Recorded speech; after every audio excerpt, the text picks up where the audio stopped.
Junior constable পদে সরাসরি নিয়োগ সিভিক ভলেন্টিয়ার্সদের। দেখে নিন পদ্ধতি, মানে কি পদ্ধতিতে সিভিকদের জুনিয়র কনস্টেবলে নেবে সেটার বারে আজকে আলোচনা করব। খুব ভালো খবর সিভিক ভলেন্টিয়ারের জন্য, জুনিয়র কনস্টেবল পদে নিয়োগ শুরু হলো। এর জন্য কোনো লিখিত পরীক্ষা দেওয়া হবে না। প্রথমে উচ্চতা মাপা হবে, তারপর দৌড়ে পাশ করলেই জুনিয়র কনস্টেবলে নিয়োগ দেওয়া হবে। কোনো লিখিত পরীক্ষা দিতে হবে না। শারীরিক মাপজোক। সিভিক ভলেন্টিয়ার্সের জুনিয়র কনস্টেবল পদের নিয়োগের ছেলেদের উচ্চতা লাগবে সর্বনিম্ন 160 সেমি এবং মেয়েদের ক্ষেত্রে 152 সেমি। ছেলেদের বুকের ছাতি থাকতে হবে 74 সেমি এবং 5 সেমি ফোলাতে হবে। মেয়েদের বুকের ছাতি দেখা হবে না। বয়সের ক্ষেত্রে SC STদের কিছুটা ছাড় রয়েছে। হাইটের ক্ষেত্রে 1 সেন্টিমিটার 2 সেন্টিমিটার যারা SC ST রয়েছে তাদের জন্য হাইটের ক্ষেত্রে বিশেষ ছাড় আছে। আর অন্যান্য ক্ষেত্রে বয়সের ক্ষেত্রে 5 বছর ছাড় আছে। তো আপনারা এখনই প্রিপারেশন নিতে পারেন সেই প্রতিযোগিতায় নামানোর জন্য। এক কথায় যাদের 5 ফুট আছে তাদের নিয়ে নেওয়া হবে, কিন্তু অতিরিক্ত হাইট যারা 4 ফুট 4.5 ফুট এদেরকে অতটা নেওয়া হবে না যত সম্ভব। ছেলেদের ক্ষেত্রে 800 মিটার দৌড়াতে হবে 4 মিনিটের মধ্যে। মেয়েদের ক্ষেত্রে 400 মিটার 2.5 মিনিটের মধ্যে। দৌড় পাস করলেই সবাই জুনিয়র কনস্টেবল পদে চাকরি পাবে। কোনো লিখিত পরীক্ষা দিতে হবে না। নিয়োগ করবে পশ্চিমবঙ্গ পুলিশ রিক্রুটমেন্ট বোর্ড। জেলা ভিত্তিক নিয়োগ প্রক্রিয়া শুরু হতে চলেছে দ্রুতই। এক একটি জেলায় এক একটা সময় থেকে নেওয়া হবে। একসাথে সেটা নিয়োগ প্রক্রিয়া শুরু হয়ে গেলে সেটা হয়তো ডিউটিরও ডিস্টার্ব হবে। তাই যার যে জেলা সে যেই ডেটে আছে সেই ডেটেই সবাইকে নিয়োগ নেবে এবং তার যে একটা পরীক্ষা বা টেস্ট, ফিজিক্যাল টেস্ট সেগুলো চলবে। তো আপনারা সবাই প্রিপারেশন নেন এখন থেকেই, যাতে সবারই সুবিধা হয়। শরীর মোটা টোটা হয়ে গেলে শরীরটা ঝরান, আর যাদের ওজন বেশি হয়েছে ওজনটা কমান, না হলে এগুলো অনেক দিন ধরে সিভিকের ডিউটি করতে করতে সবারই ওজন বেড়ে গেছে সাধারণত। এখন ওই ওজনটা কমাতে হবে, আর কারো আবার ওজন কমে গেছে তাদেরকে বাড়াতে হবে, এটাই আর কি। জুনিয়র কনস্টেবলে সিভিক ভলেন্টিয়ার।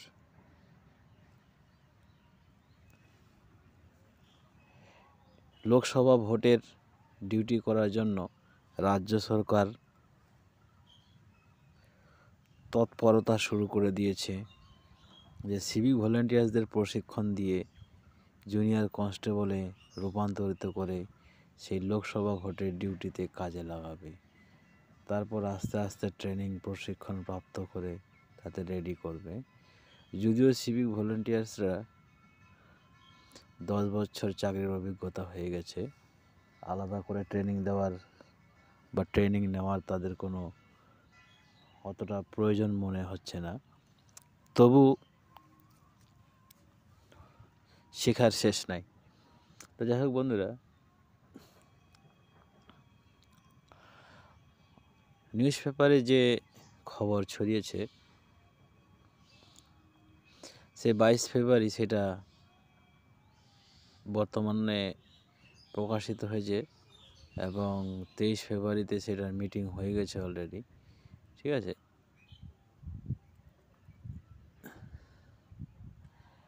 এবং মিটিং হওয়ার পর রেজাল্ট কী বেরোলো সেটা এখনও জানা যায়নি। তবে সিভিক ভলেন্টিয়ার্সদের যদি এবং ভিলেজ পুলিশদের বা এদের যদি সত্যিকারে কনস্টেবল পদে কনভার্ট করে, তাহলে থানাগুলিতে যে এত কম সংখ্যক পুলিশ কর্মী রয়েছে সেই ঘাটতিটা পূরণ হবে। অপরদিকে সিভিকরা যে এতদিন ডিপ্রেশনে ভুগছিল এবং আর্থিক সংকটে ভুগছিল, সেই আর্থিক সংকট মিটবে।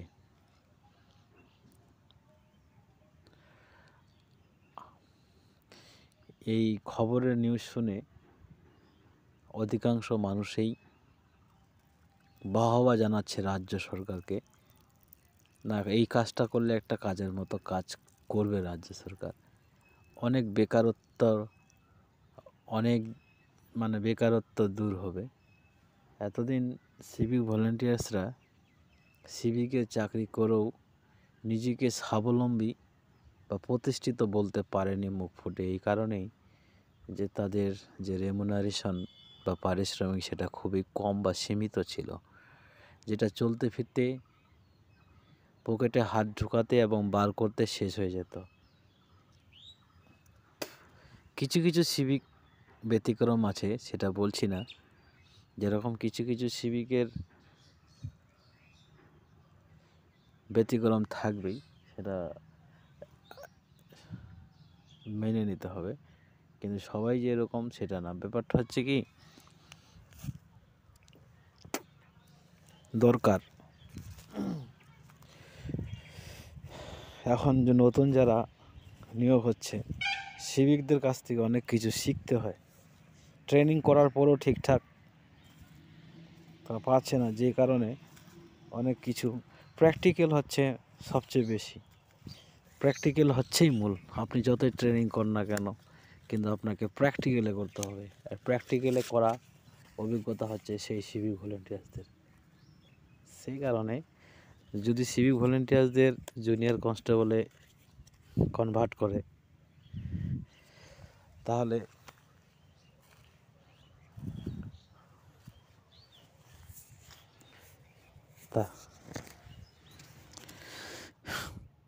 থানাগুলিতে যে সিভিক ভলেন্টিয়ার্সদের ভূমিকা ছিল, সেই ভূমিকাটা আরও বেড়ে যাবে। তাদের কাজের প্রতি আরও আগ্রহ বেড়ে যাবে, আরও মনোযোগ সহকারে কাজ করবে। এমনকি থানাগুলিতে এখন পুলিশও খুব কম থাকে, মাত্র 15-20 জনের মতো করে থাকে। সেই ঘাটতিটাও পূরণ হবে। অপরদিকে বেতন কম হওয়ার কারণে ম্যাক্সিমাম সিভিক ভলেন্টিয়ার্সদের এবং ভিলেজ পুলিশদের পরিবারগুলিতে আর্থিক অনটন দেখা দিত। এবার আপনারাই বলুন, যদি বেতনটা না বেড়ে ওই সিভিকদের জুনিয়র কনস্টেবলে কনভার্ট করে, তাহলে সেই যে পরিবারের যে অনটন অভাব সেটা দূর হবে। এবং যে সমস্ত সিভিক ভলেন্টিয়ার্সদের বাচ্চা কাচ্চারা পড়াশোনা করে, তারা ভালো মতো পড়াশোনা করতে পারবে। এবং সিভিক ভলেন্টিয়ার্সদের বাচ্চাগুলো ভালো করে পড়াশোনা করলেই তো ভবিষ্যতের উজ্জ্বল, আবার ভবিষ্যতের জন্য তো আবার ওরাই ঠিক একটার সাথে একটা একে অপরে জড়িত। অতএব তার সঙ্গে খুশ হয়ে যাবে পুরো ওয়েস্ট বেঙ্গলের জনবাসী। এটা কাজের মতো কাজ করলো। কোন স্টেটে এরকম একটা কাজ করছে, যার কারণে সবাই জানে।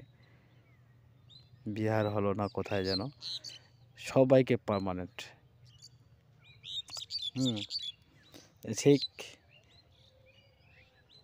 এটা যদি করে থাকে আমাদের স্টেট সরকার, পশ্চিমবঙ্গের সরকার, তাহলে একটা ইতিহাসে একটা নজির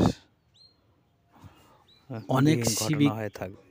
ফ্যামিলি যে একটা আর্থিক সংকটে ভুগছিল, সেটা হয়তো এবার অন্যদিকে, এবং তাদের ছেলেপিলেদের ভালো স্কুলে পড়াশোনা করাতে পারবে। সিআরপি র্যাব, এটা আশা করা যায়।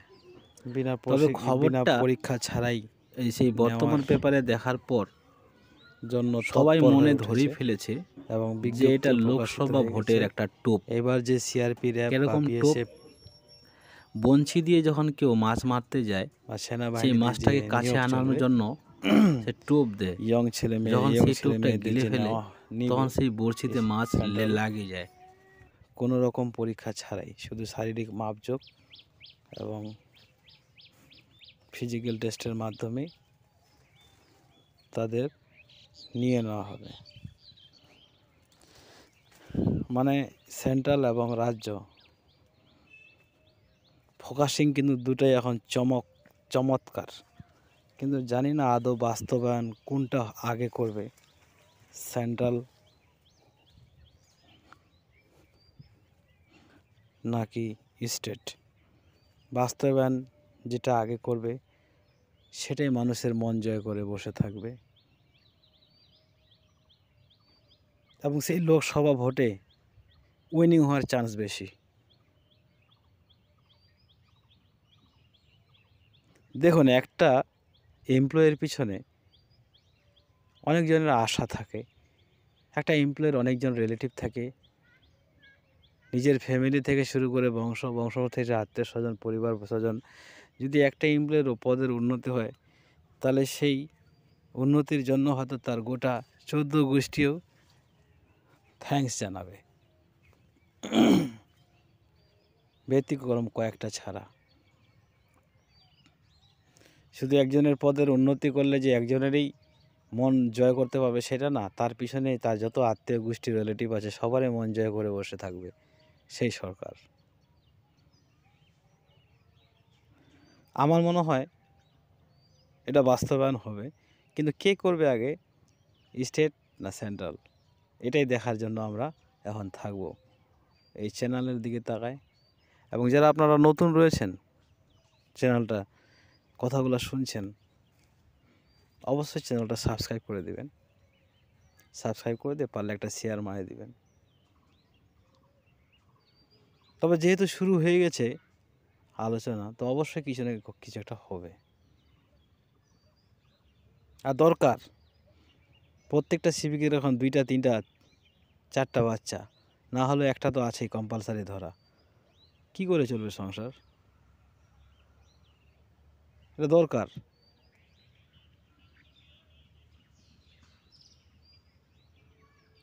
অনেক সিভিক ভলেন্টিয়ার প্রত্যেকটা থানা থেকে 2টা 3টা 4টা 2টা 3টা 4টা। কি অ্যালঝাইমার রোগ যাকে বলা হয়, কোথায় কোন জিনিসটা রাখলো মনে পড়ছে না, এরকম বেমারি শুরু হয়ে গেছে। অনেকে ডিপ্রেশনে ভুগছে, মুখের মধ্যে বলে যায় আং ভাং বলে যায় কথা, মানে মুখ থেকে কথা বার হতেই থাকে টেনশনের জন্য। ও বাড়িতে যা করে ডিউটিতে আছে তাই বলতে থাকে। এই ধরনের রোগগুলো হচ্ছে অ্যালঝাইমার রোগ বা ডিপ্রেশনের লক্ষণ এগুলা। এটা হওয়ার কারণ কি? শান্তিতে নাই। আর শান্তিতে না থাকার কারণ কি? স্যালারি কম, বেতন কম। 9,000 টাকা বেতনে কান্না। অনেকের বউ ভাগে গেছে, বউ বাড়ি ছেড়ে চলে গেছে। দেখবেন এই তো কিছুদিন আগে এক জায়গায় শুনলাম, সেটা রায়গঞ্জ সাইডে, সিভিক ভলেন্টিয়ার বিয়ে করলো খুব ধুমধাম, মেয়ের বাপও দিয়ে দিল, কিন্তু 1 বছর যেতে না যেতে বউ ছেড়ে চলে গেছে বাপের বাড়ি।